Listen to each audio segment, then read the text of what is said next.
चुनाव आयोग के फैसले के बाद अजीत पवार गुट के समर्थकों में जश्न। अजीत को लेकर समर्थकों ने अजीत दादा तुम आगे बढ़ो हम तुम्हारे साथ हैं के नारे लगाए। अजीत पवार गुट के नेता प्रफुल्ल पटेल ने चुनाव आयोग के फैसले का किया स्वागत। कहा किसी भी राजनीतिक पार्टी के लिए सिंबल महत्वपूर्ण होता है। एनसीपी के चुनाव चिन्ह विवाद पर सुप्रिया सूले का बयान। कहा एनसीपी किसी की बच्चा जानता है किसकी है।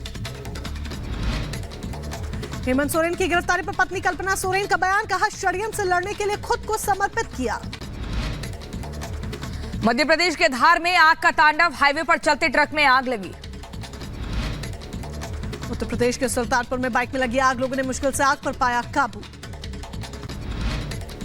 हरियाणा के करनाल में फैक्ट्री में लगी आग। दमकल कर्मियों ने मुश्किल से आग पर काबू पाया। राजस्थान के उदयपुर में होटल की ऊपरी मंजिल पर आग लगी। फायर ब्रिगेड की टीम ने आग पर पाया काबू। गुजरात के जामनगर में एक बच्चा बोरवेल में गिरा। रेस्क्यू ऑपरेशन चलाकर बच्चे को बाहर निकाला गया। उत्तर प्रदेश के शाहजहांपुर में रेलिंग से टकराकर पुल से नीचे गिरी कार। गंभीर हालत में कार सवार को अस्पताल में करवाया गया भर्ती। यूपी के बदायूं में सड़क हादसे में छात्रा की मौत हुई। परीक्षा देकर लौट रही छात्रा को पिकअप ने कुचल दिया। बिहार के मधुबनी में डबल मर्डर से दहशत फैली। पानी को लेकर हुए विवाद में हत्या हुई। राजस्थान के अलवर में हनी ट्रैप का खुलासा। 3 महिलाएं समेत 4 आरोपियों को पुलिस ने गिरफ्तार किया। हजारीबाग से लापता युवक बिहार के गया से बरामद हुआ। झारखंड और बिहार पुलिस की संयुक्त कार्रवाई। यूपी के बदायूं में शव मिलने से हड़कंप मचा। परिजनों का रो रो कर बुरा हाल। उत्तर प्रदेश के शामली में कूड़े के ढेर में मिला शव। फॉरेंसिक टीम ने शव की शिनाख्त शुरू की। गाजा पट्टी में इजरायली सेना का ऑपरेशन। आतंकियों के ठिकानों पर ताबड़तोड़ छापेमारी। यूक्रेन के खार्किव में बनाई गई आर्ट गैलरी। तस्वीरों के जरिए युद्ध के हालातों को दर्शाया गया। रूस के कब्जे वाले इलाके में हुए एयर स्ट्राइक को रूस ने बताया आतंकी हमला। यूक्रेनी हमले में 28 लोगों की मौत हुई थी। रूसी हमले से यूक्रेन खार्किव में तबाही। एयर स्ट्राइक में एक बच्चे की मौत। 3 महिलाएं जख्मी हुई। यूक्रेन के हालात पर संयुक्त राष्ट्र की चिंता। कहा ज़ैपोरिज़िया में अभी संकट बरकरार। हेलीकॉप्टर हादसे का जांच रूसी एजेंसियों ने दौरा किया है। साइबेरियाई झील के पास क्रैश हुआ था हेलीकॉप्टर। केन्या में जंगली जानवर के हमले से एक शख्स की मौत हुई। गंभीर हालत में 2 लोगों को अस्पताल में भर्ती कराया। ब्राजील के रियो डी जेनेरियो में कार्निवल फेस्टिवल की तैयारी। शहर की शानदार सजावट। फ्रांस और जर्मनी ने फिर से यूक्रेन को समर्थन का ऐलान किया। दोनों देशों के नेताओं ने समर्थन की घोषणा की।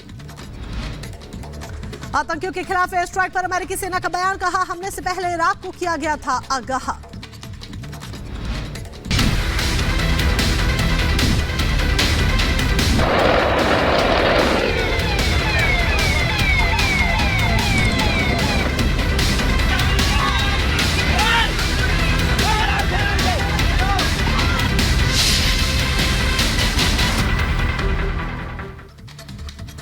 और इसी बीच अगली बड़ी खबर आपको बताएंगे। मध्य प्रदेश के हरदा में जिस तरीके से एक फैक्ट्री में विस्फोट होता है, इस पूरे हादसे में 11 लोगों की मौत हो जाती है। 200 से ज्यादा लोग घायल बताए जा रहे हैं। लेकिन अभी भी सवाल जस का तस बना हुआ है कि आखिर जिम्मेदार कौन। आपको बता दें 2 फैक्ट्री मालिकों की गिरफ्तारी हो चुकी है, लेकिन इसमें जिम्मेदार लोग अभी भी फरार बताए जा रहे हैं। हरदा धमाके में रेस्क्यू ऑपरेशन लगातार चल रहा है। आप तस्वीरें देख रहे हैं किस तरीके से सब कुछ मलबे में तब्दील हो चुका है।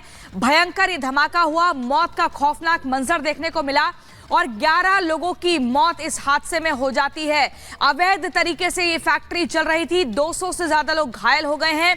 और आपको बता दें 15 किलोमीटर का जो आसपास का रेडियस है, वहां तक इस धमाके की आवाज को सुना गया है। और इस खबर पर सत्य विजय हमारे साथ जुड़ गए हैं। सत्य विजय, 200 से ज्यादा लोग घायल हो गए, 11 लोगों की मौत की खबर है। कितनी गिरफ्तारी इस मामले में अब तक हो चुकी है और प्रशासन की तरफ से क्या कदम उठाए जा रहे हैं?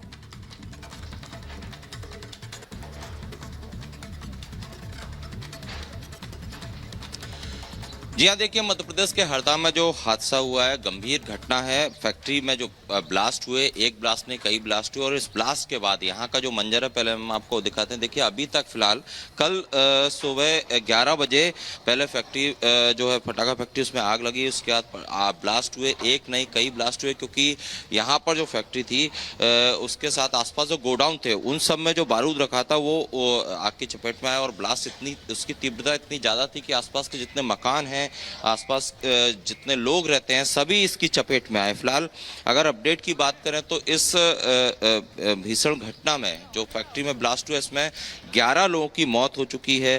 करीब 175 से ज़्यादा करीब लगभग कह सकते हैं 200 लोगों को रेस्क्यू किया गया है। तस्वीरें आप देख रहे हैं यहाँ पर जब से ये हादसा हुआ वारदात तो इसके बाद से ही लगातार यहाँ पर जो है जो मलबा है जो फैक्ट्री का मलबा क्योंकि ब्लास्ट इतना तेज था कि पूरी जो फैक्ट्री है वो धराशायी हो गई और इस मलबे में लोग न दबे हों, इसके चलते भी ये रेस्क्यू लगातार जारी है।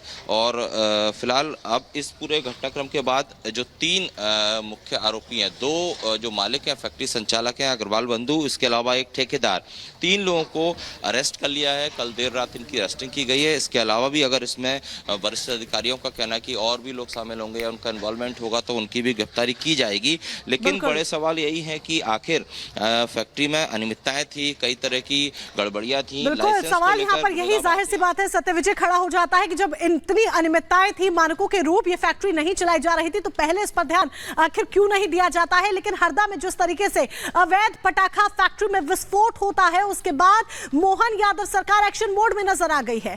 जहां पर आरोपियों की गिरफ्तारी हो चुकी है तो दूसरी तरफ खुद मोहन यादव हरदा जाने वाले हैं, जहां पर हरदा के दौरे के दौरान वो अस्पताल में जाकर घायलों से उनका हालचाल जानेंगे। इसके साथ ही 24 घंटे के भीतर भीतर अधिकारियों से उन्होंने रिपोर्ट भी मांगी है। देखिए